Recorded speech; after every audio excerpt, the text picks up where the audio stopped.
Hi good morning. सीधा सौदा के आज के इस मंडे एडिशन में आप सबका स्वागत है। और एक और इंटरेस्टिंग हफ्ते की शुरुआत, वो हफ्ता जब थोड़ा सा सच का सामना वापस होगा। तो हम लोगों ने बहुत अच्छे पुल बैक ट्रेड्स एंजॉय करे इंडिया में, इनफैक्ट अक्रॉस द ग्लोब बढ़िया पुल बैक ट्रेड्स बनते हुए नजर आए। पर वो रिस्पाइट स्क्रीन पे था विद इफ्स एंड बट्स। अब वो जो सेंट्रल बैंक एक्शन जिसके चलते नर्वसनेस थी, उसकी शुरुआत होनी है। तो इंडिया में क्रेडिट पॉलिसी वेडनेसडे को, ईसीबी की मीट थर्सडे को, अगले हफ्ते ट्यूसडे और वेडनेसडे फेड की बैठक। तो ये सारे सेंट्रल बैंक एक्शंस अब फोकस में आते हुए नजर आएंगे। तो अब देखना होगा कितना सेंट्रल बैंक्स लिक्विडिटी को कर्ब करते हैं, कितना दरें बढ़ाते हैं, कितना इन्फ्लेशन लेके कंसर्न्ड होते हैं और किस तरह की कमेंट्रीज आगे के लिए आती हैं। ये होगा फोकस स्ट्रीट का आने वाले 2 हफ्ते। और इस बीच सब लोग बहुत क्लोजली आने वाले तमाम डेटा को ऑब्जर्व करेंगे। जैसे कि फ्राइडे को यूएस में वो जॉब्स की रिपोर्ट आई, एक्सपेक्टेशन से बेहतर वो जॉब्स रिपोर्ट थी, और उसके बाद थोड़ी सी नर्वसनेस आई। और इसीलिए आप देखेंगे, अगर यूएस का मार्केट फ्राइडे को दिखाएंगे स्क्रीन पर डायरेक्टर साहब, तो आपको नजर आएगा 1% से 2.5% का दबाव। वो इसीलिए दबाव था क्योंकि डर थोड़ा सा आया वो फेड के एक्शन को लेकर, क्योंकि जॉब्स रिपोर्ट बहुत स्ट्रांग, इसका मतलब अर्थव्यवस्था अच्छी स्ट्रांग स्ट्रेंथ के साथ अभी भी मूव कर रही है। डेटा के तौर पे हमारा आईपी का आंकड़ा भी आना है, डेटा के तौर पे चाइना का इन्फ्लेशन, यूएस का इन्फ्लेशन आना है, सब इस हफ्ता। तो सब इकोनॉमी रिलेटेड आंकड़े जो है वो आप फोकस में आते हुए नजर आएंगे। और इसीलिए थोड़ा सा वोलेटिलिटी के साथ इस हफ्ते के लिए हमें ब्रेसअप करने की जरूरत है। एसजीएक्स निफ्टी दिखा रहा है कि इस हफ्ते की शुरुआत होगी आधे % से ज्यादा की कमजोरी के साथ। 90 से 100 अंक के दबाव के साथ शुरुआत से ही इंडिकेशंस आ रहे हैं कि इतनी कमजोरी के साथ हम शुरुआत होने वाली है। तो फ्राइडे का जो दबाव आया था शुरुआती ट्रेड में, उसके बाद वो दबाव थोड़ा सा और शुरुआती आज खुलते से ही आपको देखने को मिलने वाला है। तो मूड मॉल है कैसा? नीरज जी बगल में बैठे, इनसे पहले एक पिच की का जायजा ले लिया जाए, तो उसके बाद हाईलाइट करी जाए किस तरह की टीम्स बननी है।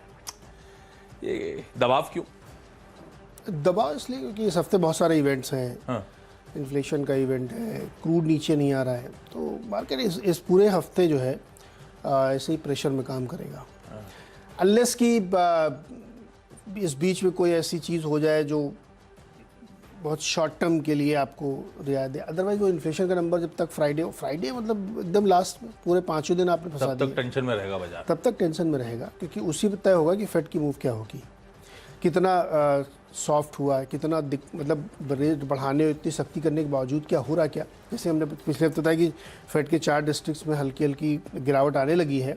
लेकिन ये जॉब डेटा जो अभी आया ये कुछ और कहानी बता रहा है। तो ये देखना पड़ेगा किस तरह से हो रहा है। इसके अलावा वहाँ जो बड़े कॉरपोरेट्स के ऐलान है उस पर ध्यान रखना चाहिए। टेस्ला तो हालांकि पलटी मार गए, यू टर्न ले लिया उन्होंने। हालांकि वो लीपा पोती इसको कहते हैं, अंग्रेजी में रफूगिरी कहते हैं ना, डार्निंग कर रहे थे वो, कि पहले बोला 10% ले ऑफ करेंगे, फिर बोला नहीं हम तो एग्रीगेट नंबर बढ़ाएंगे, फालतू की बातें सब हो। एक्चुअल में वहाँ पे प्रॉब्लम है। वो हरिकेन वाला स्टेटमेंट जेमी डायमंड का याद करिए आप, फिर ये टेस्ला का याद करिए, ऐसे कई 2-3 कंपनी दिए और इस हफ्ते बहुत सारी कंपनीज़ के आउटलुक आने। तो पूरा हफ्ता मुझे लगता है कि एक उतार चढ़ाव या कॉशियस अप्रोच वाला रहना चाहिए। अच्छी खबर ये है कि चाइना की तरफ से अनलॉक हो रहा है, आज से शुरू हो रहा है सब कुछ। तो मुझे लगता है इसी के बीच में स्टॉक स्पेसिफिक अप्रोच रखना ज़्यादा बेटर रहेगा, रादर कि आप एक डायरेक्शनल कॉल ले टिल फ्राइडे। हाँ, वो रफू से याद है, घर पे भेज रहा था जीन्स रफू के लिए भेजनी है। पहले बयान दो फिर रफूगिरी करते रहो। तो मैं भी वही कर रहा था। अच्छा, ये टेस्ला वाला मामला बहुत डिटेल में हम लोग चर्चा करेंगे जब 8 बजे जुड़ेंगे। तो सिलसिलेवार तरीके से हुआ क्या था, आजकल छाए हुए डोनाल्ड ट्रंप के रिप्लेसमेंट बन गए भाई साहब एलन मस्क। हाँ, एकदम सब ट्वीट देखते हैं, रिएक्ट वैसे ही करते हैं, हम लोग चर्चा भी करते हैं। ठीक है, कोई ना कोई मिल ही जाता है आपको। तो ये है मूड और माहौल, थोड़ा सा नर्वसनेस स्क्रीन पे एसजीएक्स निफ्टी के तौर पे, एशिया के आज के सुबह के परफॉर्मेंस के तौर पे वैसे ही आपको नजर आएगी। तो करना है इस नर्वसनेस के बीच में कामकाज। मैंने मिक्स्ड रखा है। मन तो ज्यादा खरीदारी करने का, खरीदारी से मतलब ग्रीन कौन से स्टॉक्स हो सकते हैं वो ढूंढ रहा था मैं, बहुत सारे मिल रहे थे मुझे, पर वो मार्केट का मूड देख के और इनकी कमेंट्री देख के लगा मुझे भी कि भाई थोड़ा लाल और हरा दोनों का रखना चाहिए। तो शुरुआत कुछ लाल वाले स्टॉक से, अच्छी पेडिग्री है, बेहतरीन स्टॉक्स हैं, इसमें कोई शक नहीं है। आज एक्सपेक्ट कर रहा हूं कि थोड़ा सा वीकनेस शायद माउंट होती हुई नजर आए। तो ये ग्लोबल अनसर्टेनिटी जब आती है, सबसे इंपॉर्टेंट टाटा मोटर्स स्क्रीन पर लेकर आइए, आपकी स्क्रीन पर अप फ्रंट आएगा। तो अनसर्टेन एनवायरनमेंट है, ईसीबी के एक्शंस और ईसीबी बैंक ऑफ इंग्लैंड ये तो बहुत ज्यादा वेरी है इन्फ्लेशन को लेकर, क्योंकि इनके हाथ से निकल गया है। ये 3 रेट हाइक्स कर चुके हैं बैंक ऑफ इंग्लैंड, उसके बावजूद उनसे काबू में नहीं आ पा रहा, क्योंकि यूरोप की सबसे बड़ी प्रेशर पॉइंट्स हैं रशिया के साथ ट्रेड को लेकर। तो बहुत एग्रेशन है। बैंक ऑफ ये ईसीबी ने भी बहुत क्लियर कर रखा है, इन्फ्लेशन उनकी टॉप मोस्ट प्रायोरिटी, और उसके लिए वो कोई भी एग्रेसिव स्टेप्स लेने को तैयार है। तो आप एक्सपेक्ट करिए कि उनकी तरफ से तो खासतौर पे स्टेप्स एग्रेसिव होंगे, और उनने तो पहले से ही शुरू कर दिए हैं। यूरोपियन सेंट्रल बैंक्स के एक्शन ऑलरेडी शुरू हो चुके हैं। तो टाटा मोटर्स को रखिए रडार पे। इस ग्लोबल अनसर्टेन एनवायरनमेंट में अनसर्टनिटी है अभी भी यूरोप को लेकर, अनसर्टनिटी अभी भी यूएस को लेकर, क्योंकि वो फेड क्या करेगा वो भी अनसर्टनिटी आमतौर पे थोड़ा सा डेंट करती है मूड को। प्रोड्यूसर साहब ने ये भी मेंशन कर दिया है कि इसके एडीआर पिटे हैं। बिल्कुल ठीक है, पिटे हैं। ध्यान रखिएगा, हिंदुस्तान के बाजार में स्टॉक फ्राइडे को 1.5% गिरा था। आमतौर पे एडीआर हिंदुस्तान में जो ट्रेड होता है उसका रिफ्लेक्शन होता है, पर 1.5% के सामने 4.5% वहां का एडीआर कमजोर था। पर एडीआर सिर्फ रुझान के लिए यूज करा करिए, इतना डेंट आएगा आई डाउट, क्योंकि एडीआर हिंदुस्तान की लिस्टेड कंपनीज के यूएस में बहुत इलिक्विड होते हैं। तो दरअसल वो परसेंटेज मूव नहीं समझा पाते सही तरीके से। तो वीकनेस होगी, लेकिन बहुत ज्यादा प्रेशर इस तरह का तो नहीं आएगा आई एम श्योर। लेकिन मैं मान के चल रहा हूं आज रेड में ट्रेड करता हुआ शायद ये स्टॉक नजर आए। अगर ये अनसर्टेनिटी थोड़ी सी और सेंटिमेंट से हावी हुई फ्राइडे की तरह, तो ये लूजर बन जाएगा अच्छा खासा। तो हमको दिन का मार्केट का मूड भी गॉज करते रहना है। आईसीआईसीआई बैंक मूड को डेंट करने के लिए बैंकिंग, थोड़ा सा बैंकिंग और फाइनेंशियल्स में जो वीकनेस रह रहे कि क्रीप इन हो रही है, ये शायद ये प्राइवेट बैंकिंग मेजर शायद उस वीकनेस को लीड करते हुए नजर आए। यहां पे भी ग्लोबल मूड माहौल प्योरली रिफ्लेक्ट होता हुआ नजर आएगा। और आईसीआईसीआई बैंक को मानता हूं आज की ट्रेडिंग सेशन में हल्के दबाव के साथ ट्रेड करेगा। और जब कंसर्न्स आते हैं दरों में हाइक को लेकर, ग्रोथ स्टॉक्स की नर्वसनेस शुरू हो जाती है। पिछले हफ्ते even last to last week Nasdaq ने मैसिवली आउट परफॉर्म करा, क्योंकि तब कंसर्न्स ढीले पड़ रहे थे। तब लग रहा था कि यूएस में डेटा पॉइंट थोड़े से वीक हो रहे हैं, फेड जो चाहता है स्टेटेड ऑब्जेक्टिव उस तरफ यूएस इकोनॉमी बढ़ रही है। इसीलिए आपने देखा था ग्रोथ स्टॉक्स अच्छा परफॉर्म कर रहे थे। और अब क्या हुआ है, वापस फेड की मीट से पहले कंसर्न्स आ रहे हैं। विप्रो को दिखाइए, क्योंकि मैं कह रहा हूं टेक्नोलॉजी स्टॉक्स, ये ग्रोथ ओरिएंटेड कंपनीज, थोड़ी सी नर्वसनेस वहां पे आ रही है। फ्राइडे को भी क्या हुआ था, डाउ 1% गिरता है तो नैस्डैक उसके सामने 2.5% कमजोर होता है। तो ग्रोथ स्टॉक्स को लेके कंसर्न्स क्रीप इन हो रहे हैं। हालांकि वो लॉजिक ग्रोथ स्टॉक से कंसर्न्स, यूएस की ग्रोथ स्टॉक्स और हमारी आईटी कंपनीज के बिजनेस मॉडल्स काफी डिफरेंट हैं। तो क्या होता है, वो सेंटिमेंट्स वे कर जाते हैं। तो उसके चलते मैं मान रहा हूं शायद विप्रो भी आज इन रेट ट्रेड करता हुआ नजर आए। ये शुरुआती टिक्स में तो आई एम श्योर कमजोरी खुलने चाहिए लॉजिकली। दिन के दौरान का बिहेवियर डिपेंड करेगा, मार्केट्स कैसे इन डेटा पॉइंट्स को लेता है, मार्केट्स कैसे उस क्रेडिट पॉलिसी को हमारी आने वाली उसको अप्रोच करने की तैयारी कर रहा है। तो ये 3 स्टॉक जो मैं एक्सपेक्ट कर रहा हूं, एंटिसिपेट कर रहा हूं, शायद रेड में हो। ये तीनों दिग्गज अच्छी पेडिग्री, बस आज सेंटिमेंट वे।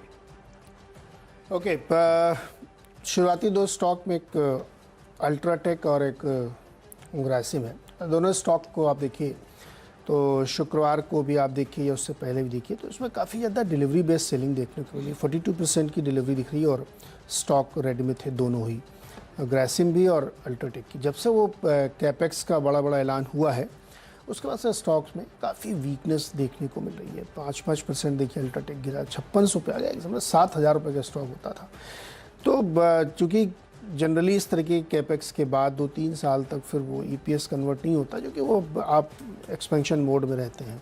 लॉन्ग टर्म में बहुत अच्छी स्टोरीज है, लेकिन टेक्निकली ये जो है जिस तरीके की सेलिंग इसमें देखने को मिल रही है उससे लगता है कि इसमें प्रेशर अभी कंटिन्यू होगा। और चूंकि बाजार का मूड भी आज अच्छा नहीं है, इसलिए मैं लगता है कि इसमें थोड़ी और गिरावट की संभावना हो सकती है। इसलिए इसको आप स्क्रीन पर लगा के रखें। मुझे लगता है कि ये रेड की तरफ रहना चाहिए। एनएमडीसी भी दबाव के साथ कामकाज कर सकता है। इन्होंने अपने जो फाइन्स और लंप्स हैं और कि उनके 1100 पर टन की कीमतें काटी है लगातार दूसरी बार पिछले 10 दिन में। आपको याद होगा जब सरकार ने वो कदम उठाए थे, फिस्कल मेजर्स, बहुत सारी जगहों पे ड्यूटी लगा दी थी, उसके बाद से ये एकदम तय हो गया था कि आपको प्राइस कट करना ही पड़ेगा, क्योंकि हाई प्राइस पे आप डोमेस्टिक मार्केट में बेच नहीं पाएंगे। तो इसलिए ये लगातार कट की जा रही है और इसकी वजह से स्टॉक पे एक दबाव देखने को मिलेगा। और दूसरी इंटरेस्टिंग बात है कि अभी एक रिपोर्ट भी आई है, उसने भी अपना टारगेट घटा दिया है। तो उसकी वजह से मुझे लगता है कि एनएमडीसी में लगातार दबाव यहाँ पे देखने को मिलेगा। तो ये एक तीसरा स्टॉक होगा जहाँ पे आज हमें लगता है प्रेशर रहना चाहिए। ओके अच्छा, एक स्टॉक रेड रख रहा हूं। अब ये तो एनीबडीज गेस कि इवेंचुअली होगा क्या। मैं ऐसा क्यों कह रहा हूं आपको समझ में आएगा जब मैं मेंशन करूंगा डिटेल्स। रेनबो चिल्ड्रंस मेडिकेयर, इसका महीने भर पहले आईपीओ आया था। आज वो एंकर लॉक इन जो है वो खत्म होने जा रहा है। तो इस कंपनी ने जो हायर एंड था प्राइस बैंड का 542 रुपीज, उस पे एंकर इन्वेस्टर्स करीब 36 एंकर इन्वेस्टर्स से 480 करोड़ रुपए जुटाए थे। तो एंकर बुक थी अच्छी खासी 480 करोड़ रुपए की। आज वो लॉक इन खत्म हो रहा है। तो जिन्होंने आईपीओ के समय लिया था उनको मजबूरन अभी रखना था, या फिर मजबूरन या टेक्निकली रखना जरूरी था। आज वो फ्री हैं, चाहे तो ऑफलोड कर सकते हैं स्टॉक या ना करें। तो ये इसलिए मैंने कहा अभी समझ में नहीं आ रहा कि एक्चुअली प्रेशर, कई बार जब लॉक इन खुले तो स्टॉक्स में अच्छा खासा मैसिव प्रेशर बना है। हमने पिछले साल की क्या ऑफलेट बहुत सारे आईपीओज में ऐसा आता हुआ देखा है जहां पे एंकर बुक अच्छी खासी रही थी। अब इसके साथ इश्यू ये 542 रुपीज का स्टॉक है, 470 पे चल रहा है। तो ऑलरेडी एक महीने के लॉक इन के बीच में मेरा 70 रुपए के आसपास का नुकसान हो चुका है। और अगर मेरा ये मानना है कि रेनबो मेडिकेयर या फिर ये अपोलो हॉस्पिटल की तरह बाकी सारे हॉस्पिटल स्टॉक और वीक होंगे तो फिर मुझे मजबूरन इसको निकालना पड़ेगा, ऑफलोड करना पड़ेगा। तो हो सकता है ये जो स्टॉक ऑलरेडी 10% के आसपास इश्यू प्राइस से करेक्ट हो चुका है, उसको देखते हुए कुछ एंकर इन्वेस्टर्स बुक आउट करने की कोशिश करें, एग्जिट करने की, बुक आउट से अच्छा वर्ड एग्जिट करने की कोशिश करें। इसलिए रखूंगा रडार पे आज इस स्टॉक को। दो स्टॉक्स, खबर किसी और कंपनी की है, डिराइव बेनिफिट किसी और कंपनी के। तो खबर वीकेंड पे आई, गुजरात गैस ने अपने इंडस्ट्रियल सेगमेंट में 5 रुपए से गैस कीमतों को रिड्यूस करा है। तो अब तक हमने देखा था ये दोनों स्टॉक दिखा दीजिए, काजारिया सिरामिक, सोमानी सिरामिक, दोनों साथ में, दोनों एक ही लॉजिक के साथ। अब तक हमने देखा था गुजरात गैस, आईजीएल, एमजीएल लगातार दरों में बढ़ोतरी कर रहे थे। दरों में बढ़ोतरी से क्या हो रहा था, ना सिर्फ हम कंज्यूमर हैं रिटेल, बल्कि इंडस्ट्रियल सेगमेंट्स भी कंज्यूमर इन गैसेस के। गुजरात गैस से तो हमेशा मुझे याद आता है गुजरात का मोरबी, और मोरबी जाना जाता है अपने टाइल मैन्युफैक्चरिंग इंडस्ट्री के लिए, और गुजरात गैस वहां पे गैस सप्लाई करने का काम करती है। सिंपली पुट हुआ क्या, लगातार कॉस्ट प्रेशर से अब कॉस्ट प्रेशर्स डीएस्केलेट हो रहे हैं, 5 रुपए कीमतें रिड्यूस हुई हैं। तो सेंटिमेंट पॉजिटिव है, और इसीलिए काजारिया सिरामिक्स, इसीलिए सोमानी सिरामिक्स को टीम में रख रहा हूं। सोमानी सिरामिक्स वो, अच्छा काजारिया पहले स्क्रीन पर, वो स्टॉक है 1380 के आसपास के साल के हाईज, 1000 के लेवल्स के आसपास कामकाज करता हूं। थोड़ा सा इलिक्विड, लेकिन ये 16,000 करोड़ रुपए की कंपनी है, साइज बहुत बड़ा है। पर ये सेंटिमेंट पॉजिटिव खबर है, इसलिए इसको मेंशन कर रहा हूं। होपिंग ग्रीन टिक्स देखने को मिलेंगे। ऐसे ही सोमानी सिरामिक जो अगला काउंटर है, ये तो मीनिंगफुली करेक्ट हुआ है। 950 रुपए का स्टॉक 600 रुपए के नीचे स्लिप होता हुआ नजर आया है। तो अगर आप स्क्रीन में देखते रहे कि रियल एस्टेट को लेकर बुलिशनेस कंटिन्यू हो रही है, तो इनके लिए अच्छी खबर, इनके डिमांड ट्रैक्शन ठीक ठाक। दूसरी तरफ कॉस्ट प्रेशर्स रिड्यूस हो रहे हैं, तो थोड़े से स्वीटर स्पॉट पे आ रहे हैं। लॉजिक बैठता है, अब देखना बिहेवियर क्या होता है। ये दोनों इंग्रीडिएंट होने चाहिए, काजारिया और सोमानी। ओके, अगले 3 स्टॉक में चौथा दीपक नाइट्राइट, और इसमें वीकेंड के दौरान ये खबर आ रही थी कि जो जांच की जा रही है उस फायर इंसिडेंट की वजह से, तो इमीडिएटली जो है इनको प्लांट शट डाउन करना पड़ेगा। उसके बाद जब फॉरेंसिक जांच पूरी हो जाएगी और उस जांच के बाद तय होगा कि ये प्लांट आगे कब खुलेगा क्योंकि जो इवेंट हुआ था वो काफ़ी बड़ा इवेंट था। तो उसके बाद फॉरेंसिक और सरकार ये तय करेगी कि ये रीस्टोर करना चाहिए, कंप्लेंट होना चाहिए, क्या करेक्टिव मेजर्स लेने चाहिए, उसके बाद खुलेगा। तो हमें लगता है कि ये एक नेगेटिव खबर, जब तक ये हैंगओवर ख़त्म नहीं हो जाता, ऐसा नहीं कि हमेशा के लिए कुछ हो जाए, लेकिन जब तक ये हैंगओवर रहता है तब तक इसमें दिक्कत रहेगी। तो स्टॉक में ध्यान होगा कि फ्राइडे को भी प्रेशर में था, आज भी थोड़ा दबाव में रहेगा।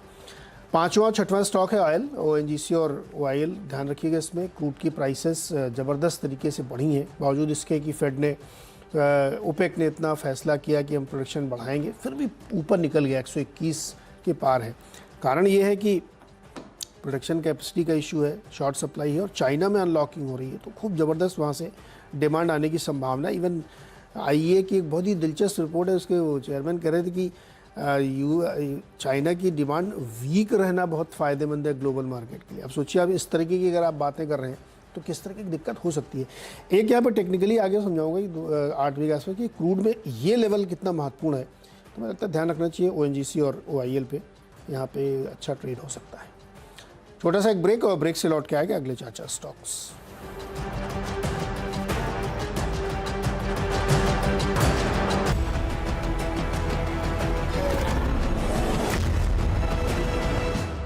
स्वागत है एक बार फिर से आपका। और अगले जो 4 स्टॉक्स हैं उसमें जो न्यू एज कंपनी है उनमें एक तो इथॉस, जिसकी भी रिसेंट लिस्टिंग भी हुई थी, प्रदर्शन बढ़िया था, लेकिन तमाम जो कॉन कॉल्स इन्होंने की रिजल्ट्स के बाद से उसको देख करके ये समझ में आ रहा है कि जितने हाई वैल्यूएशन पे इस समय ये स्टॉक ट्रेड कर रहा है उसका सस्टेन करना बड़ा मुश्किल है।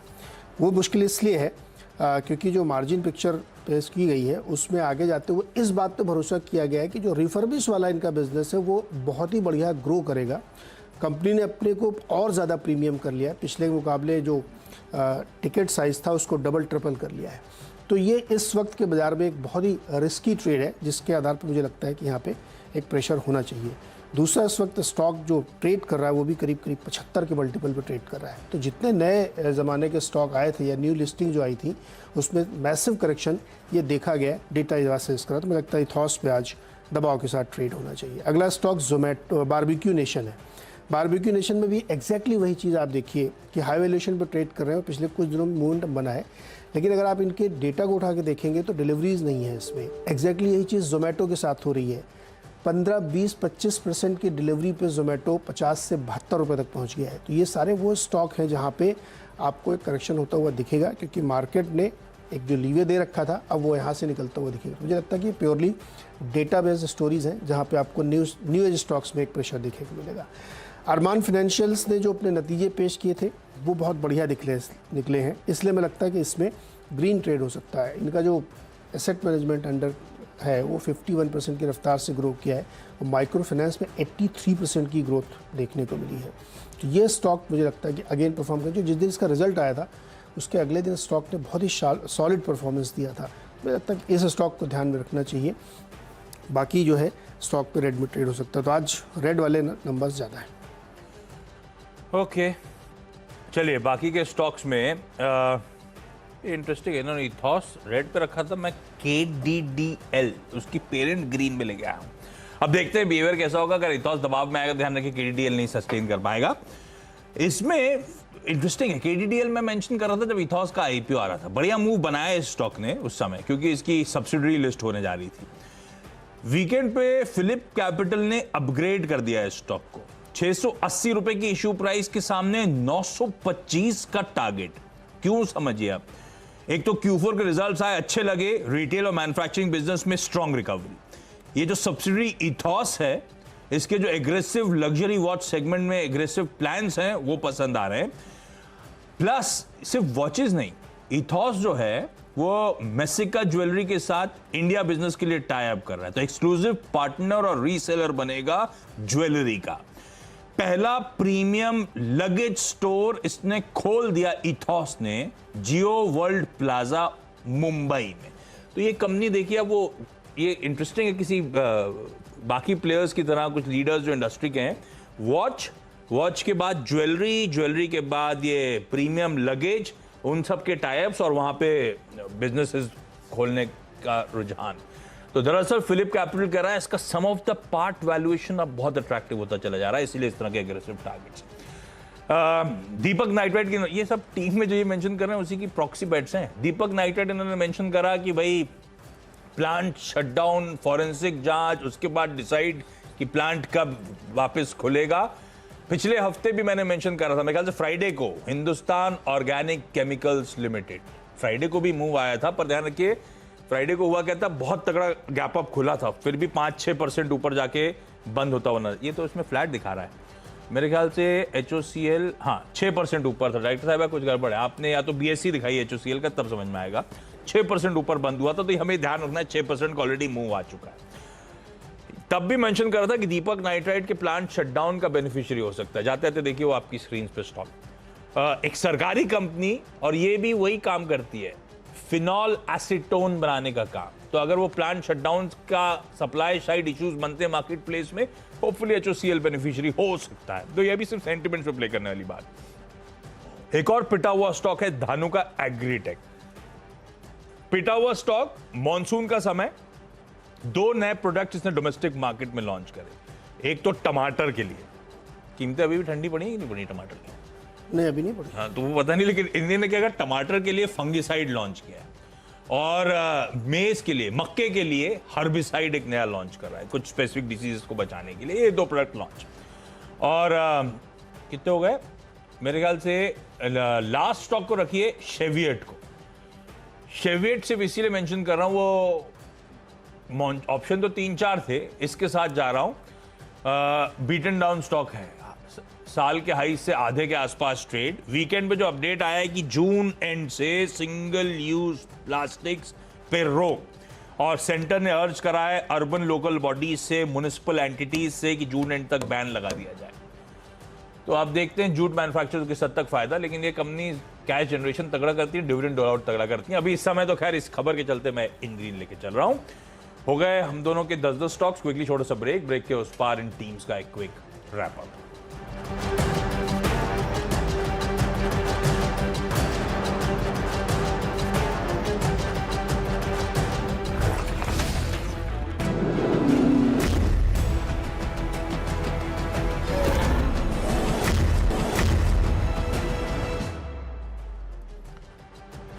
चलिए, ब्रेक के बाद आपका स्वागत है। सोमवार का दिन और मेरी जो 10 की टीम है वो आप लोगों की स्क्रीन्स पे नजर आएगी। मिक्स्ड रुझान रखा है, जैसा डेटा भी इंडिकेट करा है। थोड़ी सी अनसर्टेनिटी आती हुई इक्विटीज में।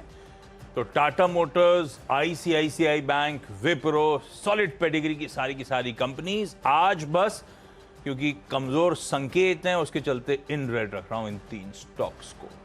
रेनबो मेडिकेयर का जो एंकर लॉक इन का पीरियड था वो आज खत्म होने जा रहा है, यानी कि जो एंकर इन्वेस्टर्स ने सब्सक्राइब करा था IPO के समय, आज फ्री हैं चाहे तो अपने स्टॉक्स ऑफलोड करने के लिए। तो एक एडेड ओवरहैंग बन जाता है जो हॉस्पिटल स्टॉक्स वैसे ही दबाव में उस पर। गुजरात गैस ने वीकेंड में अपडेट दिया कि अब वो फाइनली ₹5 प्रति SCM इंडस्ट्रियल गैस के दाम रिड्यूस कर रहे हैं।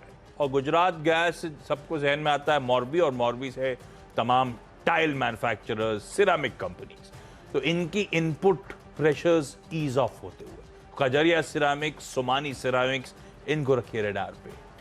KDDL पे फिलिप कैपिटल का सॉलिड अपग्रेड आता हुआ रखना है रडार पे स्टॉक को। तमाम जो सम ऑफ द पार्ट वैल्यूएशन हैं वो अग्रेसिव होते हुए। HOCL क्योंकि फ्राइडे को मेंशन था, इसीलिए एक्सपेक्ट कर रहा हूं आज भी मोमेंटम कंटिन्यू होगा, इसलिए मोमेंटम लाइकली लिखा हुआ है स्क्रीन्स पर दीपक नाइट्राइट के वो जो प्लांट के इश्यूज आए थे उसके बाद फॉरेंसिक ऑडिट, तब तक प्लांट शट डाउन। तो फिनॉल मैन्युफैक्चरर, इसीलिए सेंटिमेंट पॉजिटिव इस समय, शायद बिजनेस भी पिकअप होता हुआ नजर आया। धानुका एग्रीटेक पिटा हुआ स्टॉक, 2 नए प्रोडक्ट लॉन्चेस वीकेंड पे अनाउंसमेंट। शेवियट सिंगल यूज प्लास्टिक के बैन की तैयारी इस मंथ एंड से। तो जूट मैन्युफैक्चरर, जूट बैग्स बनाने के वगैरह बनाने के लिए जानी जाती है कंपनी। एक सेंटिमेंट पॉजिटिव हो सकता है इस स्टॉक के लिए आज से। ओके, कई सारे स्टॉक्स हैं जहां पे आज प्रेशर रह सकता है या कुछ में अच्छी बातें हो सकती है, लेकिन शुरुआत में अल्ट्राटेक और ग्रासिम पे ध्यान रखिएगा। काफ़ी डिलीवरी बेस्ड सेलिंग इन स्टॉक्स में हो रही है और वीक दिख रहे हैं। मार्केट का मूड भी ठीक नहीं है। NMDC ने अपने प्राइस कट किए हैं, 2-3 बार हो चुके हैं रिसेंटली, तो उसका दबाव देखने को मिलेगा। दीपक नाइट्राइट के दुर्घटना जो हुई थी प्लांट में, उसमें अब खबरें आ रही कि वो शटडाउन रखा जाएगा, और जब तक वो फॉरेंसिक जांच होने के बाद सरकार तय नहीं करती क्या करना है आगे, तब तक वो खुलेगा नहीं। ऑयल इंडिया और ONGC में ध्यान रखिएगा। क्रूड में ज़बरदस्त तेज़ी बन रही है और उसका फ़ायदा इनको मिलता हुआ दिखेगा। ऑयल इंडिया ने अपनी इन्वेस्टर मीट में भी कहा कि रोबस्ट प्लान इनके एक्सपेंशन के भी है। एथॉस में ध्यान रखिएगा, नतीजे आए, अच्छे नतीजे थे, लेकिन उसके बावजूद वैल्यूएशन बहुत ज़्यादा ऊपर है। और कंपनी ने अपने जो इन्वेस्टर कॉल में बताया कि जो मार्जिन पिक्चर है वो आगे बहुत स्टेन करना थोड़ा मुश्किल होगा, क्योंकि रिफर्बिश वाले में बहुत प्रीमियमाइजेशन कर दिया है। बारबेक्यू नेशन, जोमेटो, इन सब में आप देखिए तो तेज़ी ज़रूर हुई है, लेकिन डिलीवरी बिल्कुल नहीं उतरी है। तो मुझे लगता है कि आज के मूड में ठीक नहीं रहेगा इनके लिए। अरमान फाइनेंशियल के नतीजे बेहतर थे, मुझे लगता है यहाँ पर एक तेज़ी हो सकती है।